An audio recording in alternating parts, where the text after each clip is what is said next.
Hey, what's up motivators? Taren here. If you're just getting into triathlon, there are going to be some very common pieces of advice that you are going to hear from so many of the coaches, the athletes, the articles that are out there, the people who are out on Instagram.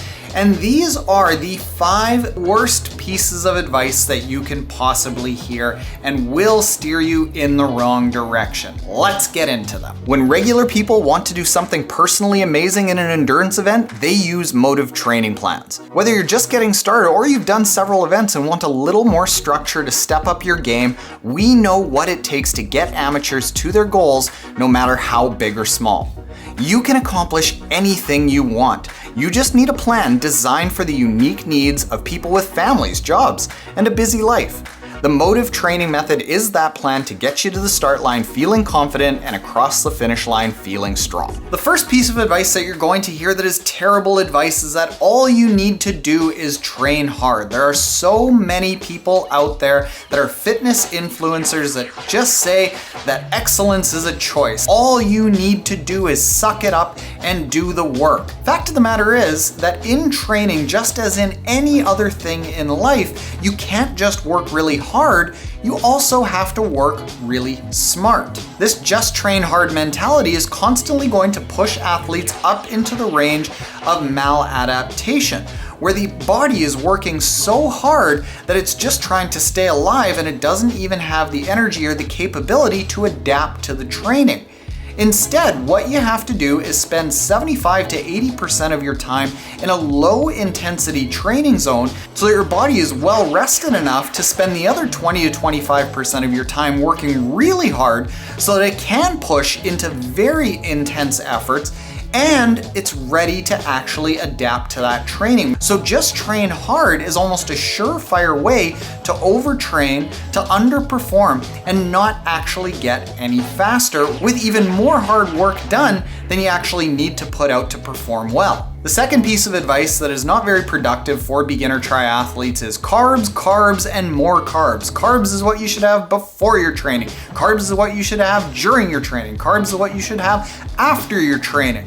Well, every single macronutrient, carbs, protein, fat, they all have a different purpose, just like every single workout type has a different purpose. Some workouts are designed to improve your endurance, some workouts are designed to improve your strength, some workouts are designed to improve your VO2 max or your top end speed. Each of these different workouts and each of these different macronutrients is creating a different effect in the body. So if we're performing different workouts with different desired outcomes, why are we filling ourselves with nothing but the same macronutrient? Instead, what athletes should be doing is pairing the nutrition that they take in such a way that it enhances the desired outcome of every single workout. So for a very hard workout, load up with carbs because the desired outcome of those workouts is to push to your very top end, and having a quick access to fuel in the form of carbs is going to allow you to do that. On the other hand, if your goal is to enhance endurance, you want your body to develop the metabolic ability to burn fat as fuel, in which case, yes, you can have carbs, but you need to have a drastically lower amount, just enough to provide your body with some access to quick source energy, but it still keeps your blood glucose in check so that you can continue to burn fat, enhancing your endurance. What our athletes experience when they start timing their nutrition to complement their workouts is that they can get the effect of a 20-hour training week with as little as 9 or 10 hours because every single workout is being enhanced by the nutrition that they take in. The third common piece of advice for beginner triathletes is that they should do a lot of sweet spot training. Sweet spot training is zone 3 training. I call zone 3 training the gray zone of training, the low return on investment training. Some coaches would argue that sweet spot training is actually the highest return on investment because you can stay in zone 3 for a long period of time. Mitochondria are the energy producers of your body, and the theory is that if you can spend a lot of time in zone 3 building up a lot of mitochondria, you're going to have a lot more access to energy.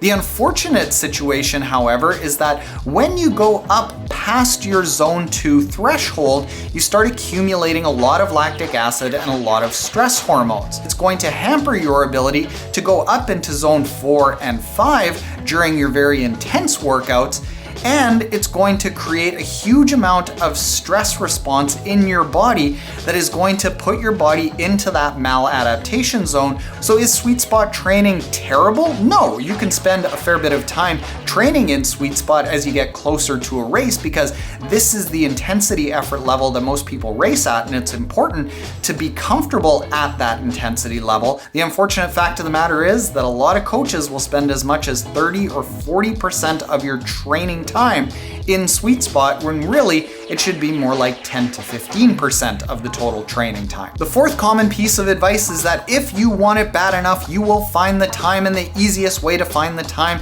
is to get up early and do your workouts before everyone else wakes up. Study after study after study shows that you need at least 7 hours of quality sleep every single night in order to adapt to all of the hard work that you put in your training.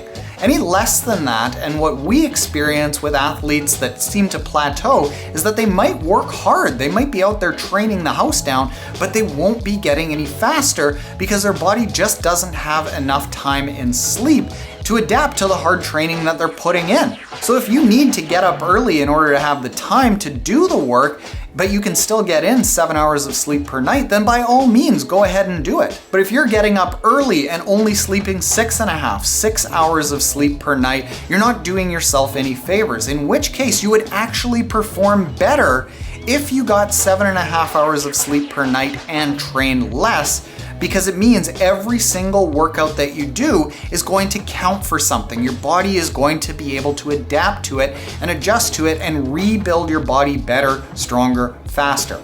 The final piece of bad advice, and this is specifically for beginner triathletes, is that the best way to get the confidence that they need to complete the swim is to join a swim group. What's most common in swim groups is that the head coach or the leader of a swim group workout will be a former competitive swimmer or somebody who is elite before they took up coaching.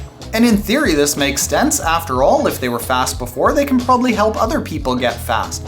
But most of those coaches never had a time in their life where they struggled just with the simple act of being in the water, so they can't relate to what the typical amateur athlete is experiencing. So while they might be saying have a high elbow catch and work on your technique and have a steady flutter kick, you might be in the water not even knowing how to breathe. What we recommend for athletes is to start off building the foundational pieces of knowing how to swim. That being, know how to breathe in the water, know how to float in the water, and know how to swim straight in the water. Until you can do all those three things, you'll spend the entire workout just trying to survive, and you won't actually be building any skills or any fitness that will help you in the race. You might spend years in a swim group not making any progress because you don't even have the foundation to make progress. If you want more information on how to take up triathlon as a beginner, there is a video on the screen that you can click right now that is our full comprehensive guide for how beginners should get into triathlon. It might seem like a big goal, and it is, so why not start off with the right habits in place? Later, motivators.